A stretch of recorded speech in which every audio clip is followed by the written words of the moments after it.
بسم اللہ الرحمن الرحیم۔ ضرور پڑھ لو کہ جب تمہاری بولنے کی باری آئے تو لوگ لکھنے لگیں۔ انسان تب سمجھدار نہیں ہوتا جب وہ بڑی بڑی باتیں کرنے لگے، بلکہ وہ سمجھدار تب ہوتا ہے جب وہ چھوٹی چھوٹی باتیں سمجھنے لگے۔ کسی کی تعریف کو دماغ پر اور کسی کی تنقید کو دل پر نہ لے۔ انسان کی انسانیت تب ختم ہوتی ہے جب اسے دوسرے کے دکھوں پر ہنسی آنے لگے۔ مومن وہ نہیں جس کی محفل پاک ہو، مومن وہ ہے جس کی تنہائی پاک ہو۔ جو خود گمراہ ہو اسے راہبر تسلیم کرنا کسی حادثے سے کم نہیں۔ اللہ کے خوف سے گرنے والا آنسو بے شک چھوٹا کیوں نہ ہو، لیکن اس میں اتنی طاقت ہوتی ہے کہ وہ سمندر کے برابر گناہ مٹا دیتا ہے۔ رب کے عشق میں ایک مقام وہ بھی آتا ہے کہ دعا تو دور کی بات ہے، انسان صرف سوچتا ہے اور رب نواز دیتا ہے۔ ایسی خوشی سے بچو جو دوسروں کو دکھ دینے سے حاصل ہو۔ خدا سے غفلت عذاب دوزخ کا باعث ہوگی۔ کسی نے پوچھا، اس دنیا میں آپ کا اپنا کون ہے؟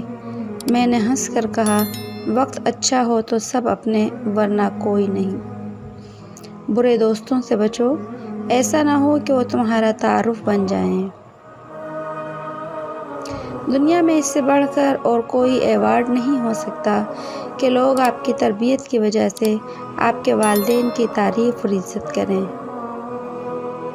انسان کا غصہ بھی عجیب ہے، وہ اپنے سے بڑے اور طاقتور کے سامنے تو غصہ کنٹرول کر لیتا ہے، لیکن اپنے سے چھوٹے اور کمزور پر غصہ کرنے میں دیر نہیں کرتا۔ علم ایک ایسا زیور ہے جس کے سنگھار سے شخصیت چمک اٹھتی ہے۔ جو انسان جتنا خاموش رہتا ہے وہ اپنی عزت کو اتنا ہی محفوظ رکھتا ہے۔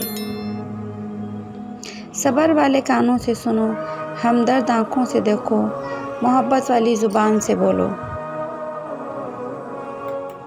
جب تمہیں ذکر الہی سننا اچھا لگنے لگے تو جان لو کہ تمہیں اللہ سے اور اللہ کو تم سے محبت ہو گئی ہے۔